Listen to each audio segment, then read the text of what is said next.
All right, at the back of it, the big questions that we are asking this evening, allow me to take you through those. Was Bihar SIR fair or unjust? Well, the arguments are still on in court. Bihar voter list revision now settled because the final draft has been, not the draft anymore, the final list has been published. Has the Election Commission addressed all concerns? Is roll revision still a poll issue? Let's take all these questions to our panelists this evening. Joining me, Manisha Prem, political analyst, Sanju Verma, national spokesperson on BJP, Anshul Abhijit, national spokesperson, Congress.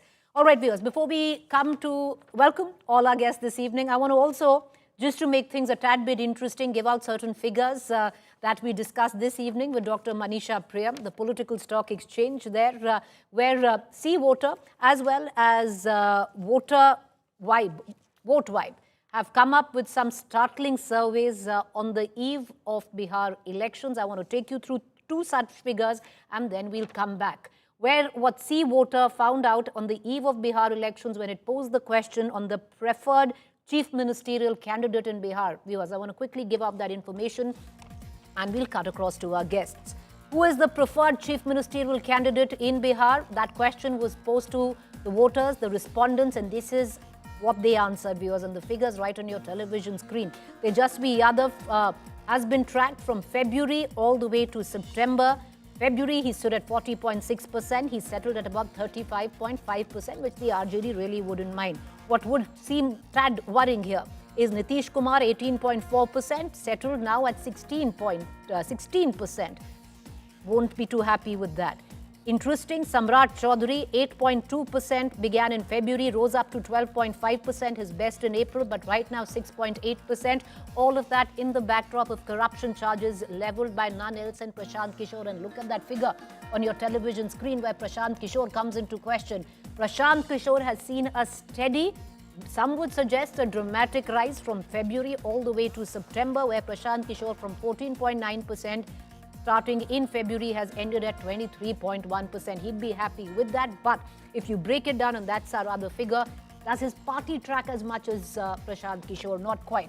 All right, with all of that, let's cut across right now to our three panelists. And Manisha Priyam, I want to begin with you because for a moment, let's reflect on the final list that has been published by the Election Commission of India. Before the SIR started, the voter list stood at 7.89 crores of Bihar. There has now been clearly a net change of minus 47 lakhs, standing at 7.42 crores. The micro changes yet to be defined by the Election Commission on whether the 65 lakh deletion still lasts, which will add 3.66 in the second phase itself. How many voters have added, on what grounds have the deletions been made? Those details still, the EC needs to be addressed. But net, Manisha Priyam, do you see now with the exercise being concluded, final list being published, the entire controversy settled, or do you think it's going to continue as we get closer to Bihar? So at this point, we have numbers, and remember, when a certain political fact transforms itself into a numerical format, it lends itself to statistical analysis, and that analysis will continue to chase, dog, tail the numbers that have come. The first observation, as you can see, is that of the shrinking of the electoral voter base. Now, that by itself, to any person who analyzes it purely from the point of view of numbers, would seem like a conundrum. Because here is a state that should have had a larger population of the youth, but that shrinking, but one needs to then know what are the reasons for this shrinkage, or what are the categories of those who've been excluded. This list will yield itself to be analyzed from the point of view of what in economics is known as the error of exclusion. That may not be an error here, but it will have to be explained as to who have been excluded. And certainly from what we understand, that these exclusions are not because there were Ghuspetiyas or whatever those categories of Ghuspetiyas are. That's not the reason. Perhaps the reason is because there's been a lot of palayan or migration. Now you will see that the political stock exchange earlier in the evening and the deletions will kind of be synonyms to each other when we are saying that palayan and unemployment because of lack of jobs is an issue in the elections, and palayan or migration for jobs is the reason why you are excluded. So you will find these mirroring. Now those who have left will perhaps be coming home now for the important festival of Chhath. Then the second question that will come is that for the Bihari, was this a very good time to go in for this? Because the people who migrate to work are the young and able-bodied. Now these are the social and political facts of analysis that can be done only once we are able to categorize this list, but will need to be seen that way. And I may conclude by saying that one will still ask whether more women have been excluded or not, because with the draft that was a question that was there. Remember, women don't migrate, and if they have been, I don't know whether they have been, because that analysis is not available at the moment. If they have been, that might need to be seen minutely still to allow for inclusion. Remember, women have various restraints and constraints because of which they are not able to come out to public offices in the way in which men are, and poor and backward societies find it even more restraining for their women. Yeah. You know, just before I, get onto a political and spokespersons, I want to put it out there that the Election Commission has given a 10-day grace period, viewers. 10-day grace period. If you're going to log on to the Election Commission website, you don't find your name in the final voter list, you still have 10 days to address that concern. I want to give that information out, and I want to cut across to Sanju Verma this evening. Sanju Verma, the fact is the micro detailing needs to be done by the Election Commission on the final list. Right now, what we know, net, is that there has been a net change of minus 47 lakhs, which is 47 lakhs lesser than when the exercise began. Now, the only detailing that has been given is the additional deletions. And one assumes that the 65 lakhs still stands. And the additional deletions, which is 3.66 lakhs, come under the header of illegible to vote, that they can't vote. Now, what is the reason? We don't quite know. Were they infiltrators? Were they migrants? We don't know. How many women? We don't know. Does the figure of 65 still stand, or have there been deliberations in that with many people coming in and making sure that their names were on the deletion, were not on the deletion list? Lots of questions, because in the backdrop, Sanju Verma, institutionalized vote theft charge is still going to be at play. Now the Gathbandhan will come and say, see, 47 lakh vote ki chori hui hai. Okay. Preeti, that was a rather lengthy question. But be that as it may, first and foremost, congratulations on a highly successful India Today conclave, where, you were ruling the roost for more than one reason. I just want to make a couple of... Thank you. I want to make a couple of very quick points, Preeti. When the SIR exercise started on the 24th of June this year, the total number of voters in Bihar, as per the Election Commission data, was 7.89 crore. By 20th July 2025, data was shared with booth level officers of various political parties, with EROs, DROs, etc., by the Chief Election Commissioner and his team. But the moot point is that on the 1st of August, a draft list was published. In the draft list, the total number of voters stood at 7.24 crore. Now, if you compare the draft list of August 1st and look at the final voter list, subject to checks and balances, which has been published on the 30th of September today, 30th of September 2025, the final list stands at 7.42 crore. So if I have to compare today's list with 1st August, I can say with full confidence, 21.53 lakh voters were added, 3.66 lakh voters were deleted. That is my point number one. So compared to the draft list, there is actually a net addition of 21.53 lakh voters, point number one. Point number two, the Election Commission has said that even these 3.66 lakh voters who've been declared ineligible, in the next fortnight, they have every right under Section 24 of the RPA Act of 1950 to file a first appeal with the relevant district magistrate and a second appeal with the CEO, as in the Chief Election Commissioner's office. So like I said, for all practical purposes, there has been a net addition.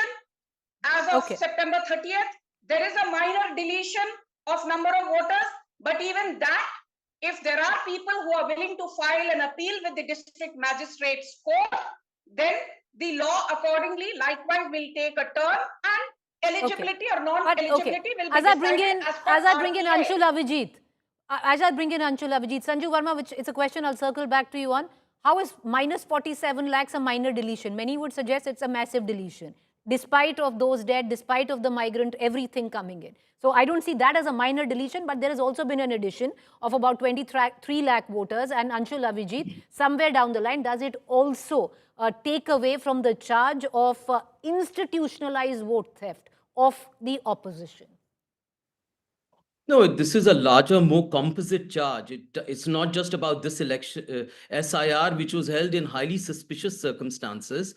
A short amount of time was given, onerous number of documents that were asked. I mean, imagine the irony of asking for a metric certificate in a place where, primary schools are just lying, the walls have collapsed. Imagine that irony. Look, that doesn't change. This is a more serious charge. It's a composite charge. It's a charge that says that the Election Commission has been severely compromised on the behest of the ruling party. We know that many of the institutions have been taken over by that party, which is acting as some form of a puppeteer.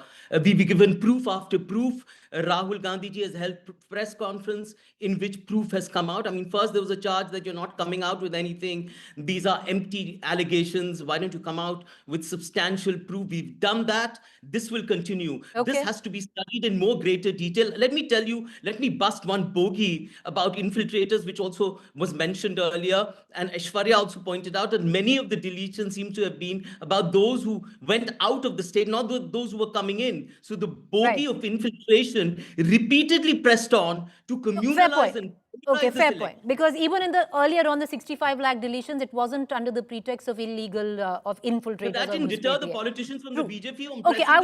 Allow me, all three of our panelists, allow me to get just dive in very quickly on the other set of data that we had from the political stock exchange. We just pulled out some interesting figures from that. We gave you the figures of the preferred chief minister. And interesting, because you've seen a sharp rise for Prashant Kishore, a stagnation of possibly Tejasvi Yadav, and a fall for Nitish Kumar. Preferred Prime Minister phase where Bihar is concerned. It's interesting because you pull out two figures of the Prime Minister, Mr. Narendra Modi, and Rahul Gandhi. And the Congress would be a tad happy with that figure because it's the first time that you've seen Rahul Gandhi actually touch the 40% mark on that tracker from all the way down to February. Possibly the aftermath of the Vote Adhikar rally. The Prime Minister marginally has decreased in terms of popularity in Bihar. The figures right there. Let me give you the other set of figures. Biggest issue in Bihar elections was one such data set that was keenly studied, especially in the recent past, especially with charges of the opposition and the MGB, Mahagathbandhan, of vote theft. A quick deep dive on what were the biggest issues in Bihar elections. And this set of data was from VoteWipe.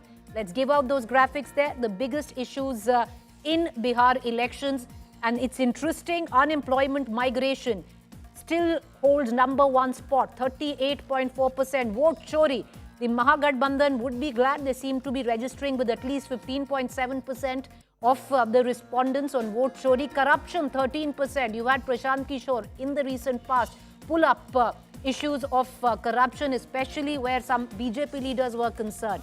Education, health, liquor ban are the others. Let's quickly get into two other sets of data. All of this is taking place, viewers, in the backdrop of one question of direct cash transfer to women. Because 10,000 rupees direct cash transfer under a government scheme has apparently been made to 75 lakh households, even though this particular survey has taken place before the first installment to 75 lakh families has gone of 10,000 rupees. Yet, will continue to vote for MGB. If you receive 10,000 under government scheme, how would you vote? 34.9%. Continue for the Gathbandhan. 34.8%. Continue for NDA. So that's pretty much even. 11% say we'll vote Jan Swaraj. Will shift vote from others to NDA. 5.8% say yes, we'll shift vote from others to NDA. And this figure has been recorded before this first installment or to the installment in 75 lakh households was made.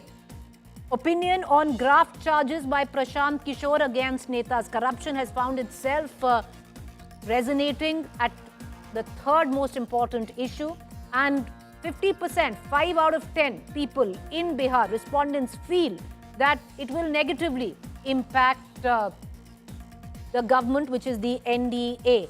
Let's quickly get in one more question. Impact of AI video of Prime Minister and his mother.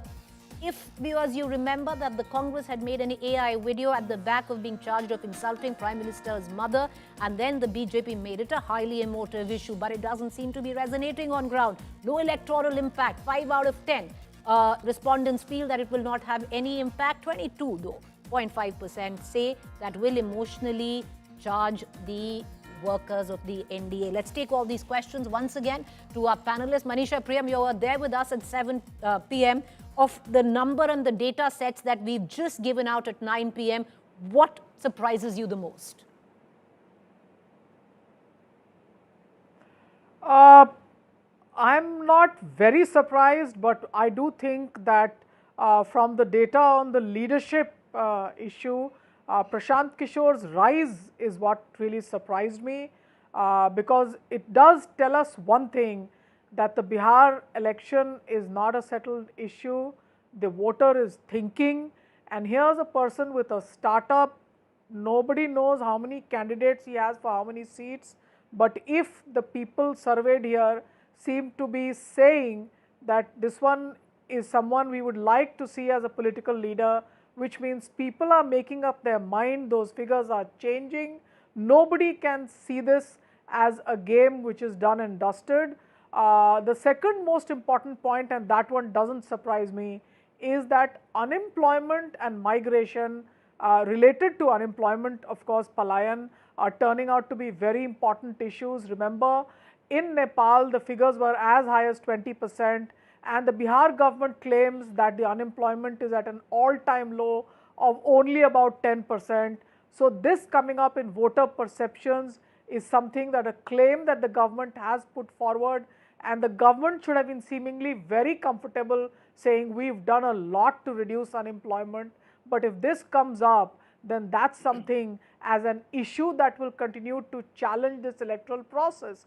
So I would say the political leadership question and this issue of unemployment, the claims of the government versus the voter perception, are very strong issues. I would also say Rahul Gandhi picking up in his figures there, being accepted somewhat, but the Bihari voter is saying not for Bihar, but for a central level election, they could consider Rahul Gandhi in a distant future.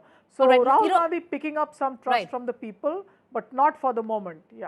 Well, not for the moment. I just want to put up the preferred CM candidate. And I want to bring in Sanju Verma into this conversation. Sanju Verma, if you just look at the figures there, though I want to, for a moment reflect, Dr. Manisha Priyam, on what you said about Prashant Kishore. Prashant Kishore is seeing an impressive rise. But the question also comes to, does Jan Swaraj, his party, see the same amount of rise? That's not quite reflecting. Because if you look at the figures there, it does say only 11% will vote for Jan Swaraj, while the MGB and the NDA have a figure of 34.9 and 34.8%. So yes, Prashant Kishore is hugely popular. He's tracking, but his party's tracking is the big question. And Sanju Verma, even if you look at these figures there, it will worry you, Sanju Verma. Samrat Chaudhary, of course, you haven't declared him as a chief ministerial candidate. You're fighting this election under Nitish Kumar. But if you put Nitish Kumar together, you put Chirag Paswan together, you also put Samrat Chaudhary together.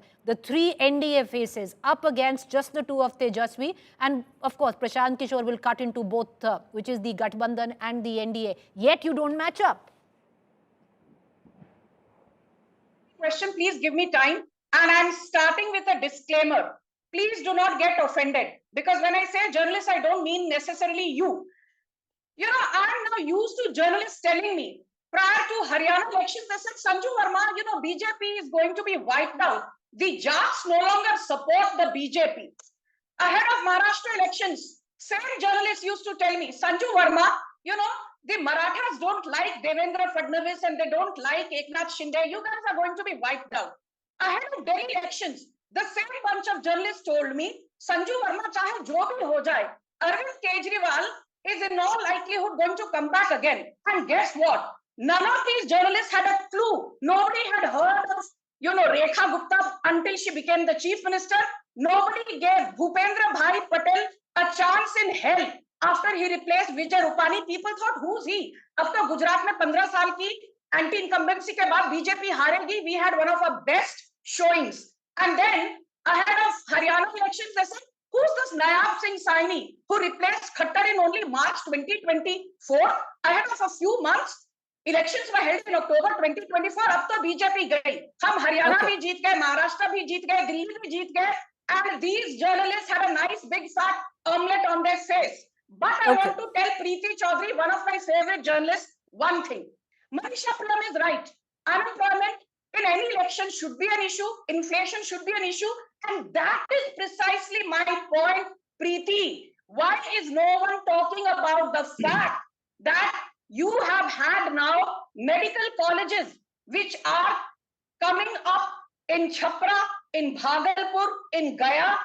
27% of the Vande Bharat trains originate from Bihar. 7 out of the 9 Amrit Bharat Express trains originate from or pass through Bihar. Nobody seems to be talking about the second international terminal at Patna Airport. Nobody seems to be talking about the okay, I'm running out of time. I'm going to, I want to bring in Anshul Avijit, but it was a very well articulate diatribe against certain journalists. But these figures are not by any journalists. These are by agencies. And if you actually look at these figures by these agencies and psephologists, they are still giving an edge. They are still giving an edge to the NDA. So you can diss these. Ma'am, I'm just telling you, these figures are not by journalists. Ma'am, I don't have the time. You've had 3 minutes. You've spoken for 3 minutes. I need to bring in Anshul Avijit. All I'm just saying is these figures are not by journalists. These figures are by psephologists. At least give me a chance for next 10 seconds. These are not by journalists, but I'm talking about journalists who have a big role to play in molding the narrative. And I need to call out their bluff. Ma'am, I'm just telling you, we are only detailing some of the figures that have been brought in by psephologists and agencies. Ma'am, sorry? Why have we got to talk about Rahul Gandhi in flattering terms all the time? He makes a charge. Ma'am, 1 second. I don't understand who's talking in flattering terms about Rahul Gandhi right now. Of course, the figures seem to suggest he is doing better than what he was till last month.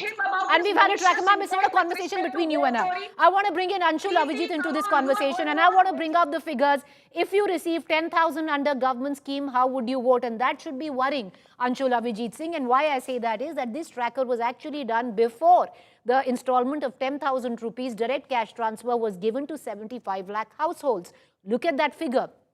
Even before that sum has been transferred, 5.8% say they will shift their vote from the Mahagathbandhan and the others to the NDA. And 10,000 rupees, a direct cash transfer, is a sizable amount where Bihar is concerned. It swung elections in the past in other states. It could very well be the magic card here.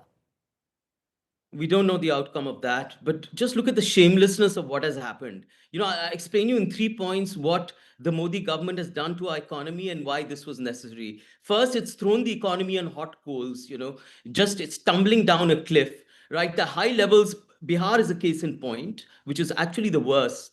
The unemployment levels have peaked, right? Manufacturing is virtually over. There is no demand. Pink papers have been talking about green shoots in the economy for like years and years. There aren't any green shoots, right? Private investment is nil. There is no foreign direct investment. And this all stands true for Bihar as well, right? And the worst case is Bihar. The second point, what they have done is they have given softs to big industrialists. First, it was cutting down interest rates, reducing corporate tax, waiving off big loans, tax holidays, all kinds of sorts, selling land for a song for 1 rupees as it's done in Bhagalpur. Okay. And the final point is this compensatory nature of the state. Listen, we're going to take your jobs. We're going to give you nothing to work on. Household savings are going to be the lowest ever. But this is how we're going to buy your votes. We're going to put money in your accounts when the time comes. Look at the gross shamelessness of what has happened. Okay, so you're just saying, okay, for whatever the reasons Anshul Avijit might be. What? For whatever the reasons that might be. We've seen that it worked in Maharashtra.